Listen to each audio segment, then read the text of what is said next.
नमस्कार साथियों, जैसा कि आपको पता होगा कि हम पिछले वीडियो में भारत के पड़ोसी देश तक आ चुके थे। तो आज हम क्लास को यहीं से शुरू करते हैं। तो क्लास होगी इम्पोर्टेंट, तो वीडियो को एंड तक जरूर देखिएगा। जैसा कि हम जानते हैं कि भारत का दक्षिण एशिया में एक महत्वपूर्ण स्थान है, वो तो है ही है। भारत में 28 राज्य और 9 केंद्र शासित प्रदेश हैं। 28 राज्य और 9 यूटी हैं। भारत के कुल 17 राज्य पड़ोसी देश की सीमा से जुड़े होते हैं। भारत की सीमा से जुड़े पड़ोसी देश कौन कौन से हो जाते हैं? जब भारत है हमारा, जैसे आप हैं, आपका घर किन किन पड़ोसियों से जुड़ा हुआ है, तो वही बात है कि भारत किन किन देशों के साथ में जुड़ा हुआ है, उसका क्षेत्रफल किन किन देशों के साथ में साझा है। तो पहले नंबर पर आ जाता है बांग्लादेश, जो कि इसे पश्चिमी पाकिस्तान कहा जाता था, लेकिन सन 1971 के बाद में बांग्लादेश नाम रख दिया गया। दूसरे नंबर पर आ जाता है चाइना, तीसरे पे पाकिस्तान, फिर नेपाल, म्यांमार, भूटान, अफगानिस्तान। भारत की जलीय सीमा से संबंध देश कौन कौन से हैं?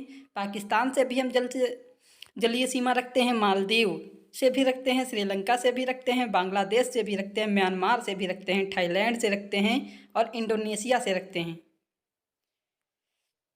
भारत की जल एवं स्थल सीमा से लगे देश कौन कौन से हैं? पहला बांग्लादेश, जिसके साथ में जल और स्थल सीमा दोनों लगती हैं। दूसरा म्यांमार है। तीसरा पाकिस्तान है। भारत का सबसे दक्षिणी बिंदु जो कि इंदिरा पॉइंट है, कौन सा दक्षिणी बिंदु है? इंदिरा पॉइंट। यह निकोबार द्वीप समूह में स्थित है। पहले इसका नाम पिगमिलियन पॉइंट था। क्या नाम था इसका? नाम पिगमिलियन पॉइंट। यह भूमध्य रेखा से 876 किलोमीटर दूर है। आप लोगों को तो अभी भूमध्य रेखा और कर्क रेखा इन सब के बारे में कुछ पता भी नहीं होगा, लेकिन आप पहले इसे पढ़ लीजिए, बाद में हम आपको मौका मिलेगा कमेंट करके बता दीजिए तो हम बता देंगे। यह भूमध्य रेखा से 8,876 किलोमीटर दूर है। भारत का सबसे उत्तरी बिंदु इंदिरा पॉइंट कॉल है, जो कि जम्मू कश्मीर राज्य में है। सबसे दक्षिणतम बिंदु पूछे, इंदिरा पॉइंट है, कहाँ पर है? निकोबार द्वीप समूह में है। अगर उत्तरी पॉइंट पूछे तो इंदिरा पॉइंट है, कहाँ पर है? जम्मू कश्मीर में है। पश्चिमी बिंदु सरक्रीक, गुजरात। पश्चिमी बिंदु कौन सा है? सरक्रीक है, जो कि गुजरात में है। और पूर्वी बिंदु वालांगू, अरुणाचल प्रदेश में है। भारत एवं चीन की सीमा में मैक मोहन रेखा कहते हैं। यह 1914 में शिमला में निर्धारित की गई थी। भारत और अफगानिस्तान के बीच में डूरंड रेखा, इनके बीच में मैकमोहन रेखा।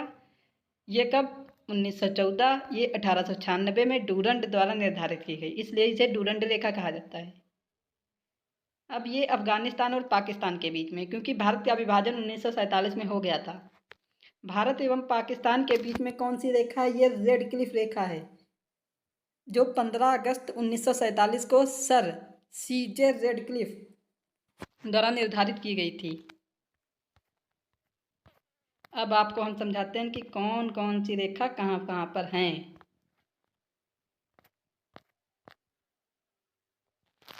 जैसा कि हमने आपको बताया था कि भारत का पड़ोसी देश कौन कौन से हैं। ये देखिए, पहले नंबर पर आ जाता है हमारा बांग्लादेश। दूसरे नंबर पर आ जाता है चाइना, फिर पाकिस्तान, अफगानिस्तान, म्यांमार, भूटान, नेपाल। और कोई बच रहे हैं? जी नहीं, कोई नहीं बच रहे हैं। और अगर बात करें समुद्री सीमा की, तो ये देखिए, सब श्रीलंका, मालदीव यहाँ पर अटका हुआ है, और म्यांमार ये है, पाकिस्तान ये है, और बांग्लादेश ये है। अब इसमें रेखा भी निर्धारित कर देते हैं। तो साथियों, ये वाली जो रेखा है, इसे हम कहते हैं मैक रेड क्लिफ रेखा। कौन सी रेखा कहते हैं? रेड क्लिफ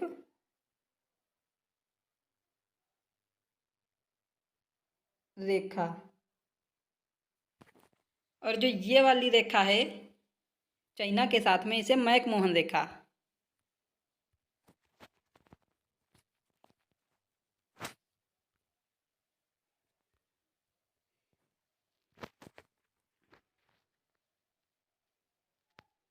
वो अफ़गानिस्तान के बीच में आप लोग कहोगे कि अफ़गानिस्तान से भी सीमा लगती है, हम कहेंगे हाँ जी हाँ।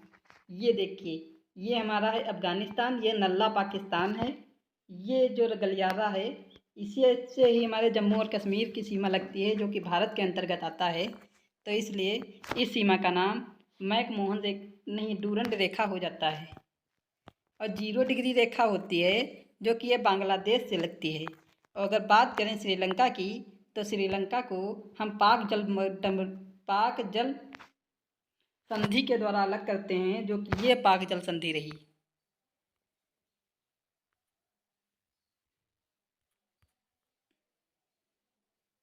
आई होप आपको वीडियो अच्छी लगी होगी, लेकिन मुझे तो पता है कि आप लोग वीडियो अंत तक ज़रूर नहीं देखेंगे। तो धन्यवाद।